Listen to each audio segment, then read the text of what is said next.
mahasiswa waras dan mahasiswa setengah waras. Bareng aku, Naila. Hari ini kita bakalan bincang-bincang santai tentang hal-hal apa aja sih yang menjadi budaya di kalangan mahasiswa. Pasti penasaran kan gimana ceritanya dan gimana keseruannya? So, jadi tetap pantengin terus podcast Anak Semester bareng aku, Naila. Check it out! Nah, kali ini aku udah bersama dua orang mahasiswa dari program studi pendidikan guru sekolah dasar Universitas Bung Hatta. Dan pastinya aku bakalan tanya nih, apa aja sih kesibukannya jadi mahasiswa, apa aja sih kendalanya atau kebiasaannya selama menjadi mahasiswa. Dan, oh ya Kak, say hi dulu dong di podcast aku, say hi. Hai. Jadi sekarang aku bersama kakak. Aku Ersa. Aku Nita. Oke, oh ya kakak, ini udah pada pulang kuliah ya? Udah. Pulang kuliah. Tadi pulang kuliah jam berapa? Sekitar jam 14.40. Oh siang ya berarti. Masuk jam? Pagi jam 7. Oh masuk pagi jam 7, pulangnya siang ya? Ya, kita kan morning person. Morning person guys, morning person. Oke, jadi kakak ini sekelas kah atau gimana? Ada yang sekelas, ada yang Oh karena ini, oh ya kalau semester 1 semester 2 itu dipaketin ya. Kalau semester 3 ke atas itu udah nggak dipaketin lagi. Oh ya, kakak-kakak kan berasal dari, bukan berasal ya, tapi prodi pendidikan guru sekolah dasar. Gimana sih rasanya jadi anak PGSD yang kata orang tuh jurusan PGSD itu mudah nggak sih jurusan PGSD itu? Kalau dari aku ya, Iya. di PGSD ini kita dituntut serba bisa. Oh serba multi talent ya. Iya, mulai dari IPA, IPS, bahasa, PKN, banyak lagi. Banyak lagi. Berarti nggak mudah dong, ada kesulitan Iya. juga ya. Kata orang tuh PGSD itu menguasai banyak elemen. Iya, banyak elemen. Tanah, api, air, udara. Iya. Oke. Oh ya, banyak orang yang masuk PGSD itu karena suruhan orang tua. Kakaknya relate nggak? kalau aku sendiri enggak sih. Oh enggak, berarti dari hati kecil ya. Iya, Wes, berarti panggilan hati. Kalau kakaknya? Sama, aku juga dari dulu pengennya di PGSD. Wih, keren nih kakaknya. Memang siap banget menjadi guru. Berarti tinggal jalanin aja lagi kuliahnya ya. Target kuliah berapa nih? Insya Allah 3,5 ya. Nah, berarti lulus tahun 2028 ya. Selama kuliah, ada nggak sih tantangannya? Kan udah setahun ya, dari 2024 2025 ini kan udah akhir ya. Ada nggak sih tantangan yang buat, aduh stres gitu? Kalau saya ada sih. Ada ya, pasti ada, setiap kuliah itu pasti ada ya. Tapi di BGS itu apa nih kesulitannya? Kesulitannya tuh kayak Mungkin dari segi tugasnya. Tugas ya, dan Tugasnya kadang ada yang bareng gitu kan. Tapi nggak terlalu yang sesusah itu, masih bisa dikerjakan. bisa dikerjakan Ya. Oke, kemudahannya apa nih? Gimana circle-nya, pertemanannya?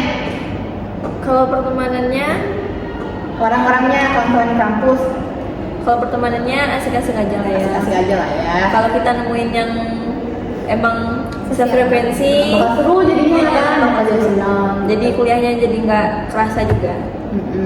Kalau untuk tugasnya itu tadi banyak ya, kadang ada yang barengan. Itu gimana cara ngatasinnya waktunya barengan? Atau menganut SKS atau menganut tunggu deadline buat dikerjain, buat dikumpul? Iya, kita kayak gitu. Oh, Kadang gitu. SKS Sistem kebut semalam ya. Aku kayak suka banget SKS gitu ya, sistem kebut ini semalam. Padahal kan kalau misalnya kita kerjain jauh hari, jadi tugasnya itu nggak numpuk gitu. Soalnya kalau dikerjain sebelum deadline itu rasanya malas. Oh ya malas ya. Kayak rasanya. udah buka laptop terus tutup lagi. Ada aja Tutup godaannya aja. ya. Iya. Berarti kalau untuk tugas tuh memang menganut ini ya, deadline juga baru. Kalau ya. sistem SKS adrenalinnya lebih Bertantang ya. lebih semangat. Apa jangan-jangan ujian juga gitu ya? iya. Kalau ujian TS UAS juga kayak gitu ya? Oh, berarti ini profesional nih berarti. Profesional banget. Profesional banget. Oke, jadi selain itu apa lagi ya? Di jurusan PGS ini belajar apa aja sih selain untuk materi-materi, kan tadi ada IPA, IPS, selain itu apa aja sih untuk anak-anak sendiri, ada nggak sih kayak psikologinya, emosional anak-anaknya, gimana? Untuk materi apa aja yang pelajari? Ada juga mata kuliah kayak psikolog, gitu. Iya. Jadi kan kita kan ngajar anak kecil gitu. Jadi kita harus ngerti emosional anaknya. Kita harus bisa Karakter anaknya ya, kepribadian anaknya. Berarti kita nggak hanya belajar tentang apa aja yang kita ajarkan, tapi anaknya ini tadi kita harus pelajari juga ya gimana karakternya apa segala macamnya gitu. Kita juga belajar mengenai musik, Oh, musik tari, juga ya. Oh, mengenai berarti keterampilan. betul ya pencetawan itu sampai ke Iya. sini dipelajari ya. Olahraga juga Oh, olahraga juga. belajar. Bisa olahraga nggak? Tidak bisa. Sama, saya pun juga tidak bisa. Bentuk-bentuk paling cuma jogging sama bulu tangkis itu aja sih. Relate banget ya. Iya. Oke, suka ya sama anak-anak? suka kalau yang nyebelin. Berarti tetap memandang ya, karena memang anak-anak tuh ada yang nyebelin, ada yang enggak. Tapi kalau sebagai guru, kita harus memahami karakter setiap anak. Karena udah jadi kewajibannya. Iya. Oke, kita tahu kalau misalnya jadi guru itu nggak gampang ya, ada tantangannya. Apalagi kan kita nih ngajar anak kecil. Gimana sih pandangan kakak-kakak terhadap guru-guru yang bisa nih ngajar anak kecil, yang bisa mengontrol emosinya gitu? Kakak-kakak ini penjabat nggak orangnya? Kalau dibilang, kalau saya sendiri ya, Iya. kalau dibilang penjabat, enggak. Tapi mungkin berjalannya waktu bisa aja, kayak waktu TKL gitu kan bisa mencoba Oh ya, ya. karena nanti terbiasa dengan seiringnya waktu ya. Karena udah menjalani dulu lah intinya ya. Oke, untuk materi ada nggak sih materi dari PGS-nya yang bisa masuk ke otak gitu sejauh ini? Sejauh ini materinya masih bisa diterima ya, nggak yang terlalu susah-susah. Tapi mungkin kayak apa ya, bahasa Inggris Oh, itu iya, kan bahasa Inggris. perlu ini lagi, lebih ekstra lagi belajarnya. Oke, aku mau nanya dong ilmunya apa sih yang didapat kak? Misalnya anak itu punya kompetensinya atau apa gitu ilmunya? Ilmu yang didapat di materi-materi misalnya kayak cara-cara ngajar anak, strateginya apa, tiga kompetensinya gimana gitu. Metode atau strateginya, misalnya kayak anak tuh gak hanya otaknya aja, tapi juga sikap, penampilannya gitu. Ya, kalau kita sebagai seorang guru atau Iya. calon guru itu kita bukan hanya mengajarkan segi kognitifnya saja, Iya. melainkan juga afektif yaitu Ah. perilaku dan sikapnya, Heeh. terus juga psikomotornya yaitu keterampilan. Oh berarti tujuan pengajaran itu ada tiga berarti ya, tiga kompetensi. Berarti nggak hanya knowledge ya, kalau bahasa Inggrisnya pengetahuan, tapi juga afektif sikapnya, yang keterampilannya psikomotor. Berarti memang anak itu nggak dituntut untuk nggak pintar aja gitu ya, tapi secara sikap itu juga baik, berattitude. Kita juga nggak tahu kan dia mungkin dia pintarnya di bagian keterampilan atau di luar pengetahuan gitu kan. Ada yang pintar nari, nyanyi, Itulah anak tuh. bakatnya. Karena anak-anak itu kan sejati sama lah kayak kita, kayak punya bakatnya itu beda-beda.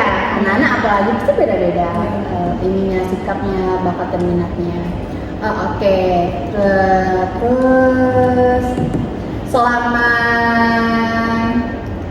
oh iya, gimana nih, udah dapet pacar belum? Pasangan tambatan hati gitu di sini kan setahun nih. Udah ada yang kepincut belum? Belum ada. Jangan-jangan udah punya lagi. Tapi waktu di sekolah SMA atau mungkin sedusun yang dapat? Enggak sih. Nggak ada ya.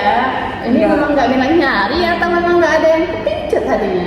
Mungkin Nggak ada yang belum ada mau. yang Nggak ada yang mau ya. Aduh, kasihan banget sih. Oke, karena kita ada di penghujung nih, aku mau nanya dong pesan-pesan kakak-kakaknya bagi maba-maba adik-adik nanti tahun depan yang bakal kuliah di PGSD.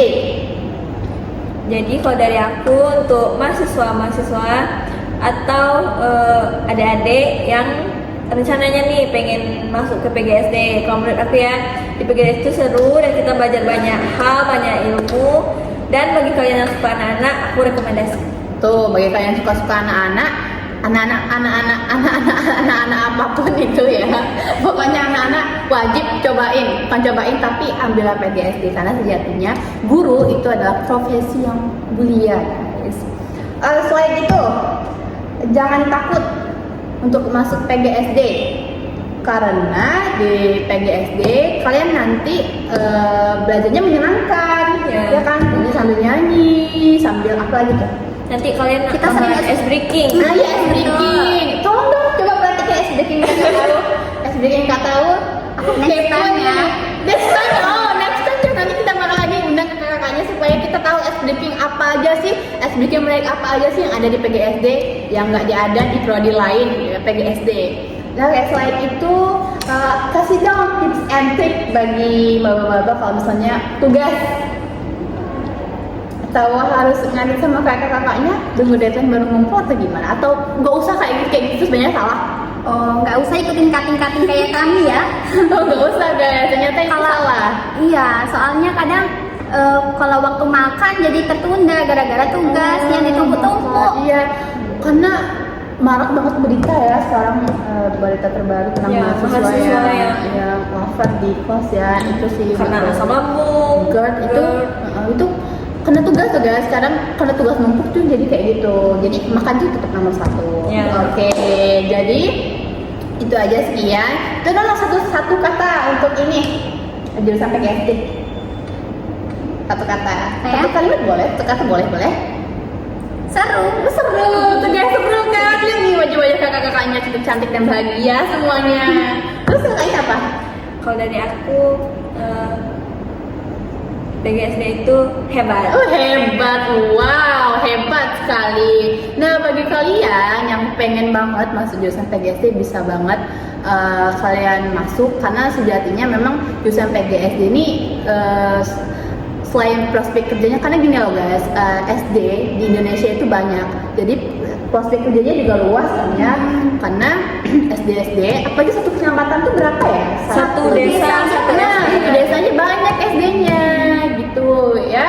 Jadi untuk menjadi guru ya kita kuliah dulu 3,5 tahun, kita cobain dulu tugas-tugas yang bejibun itu ya.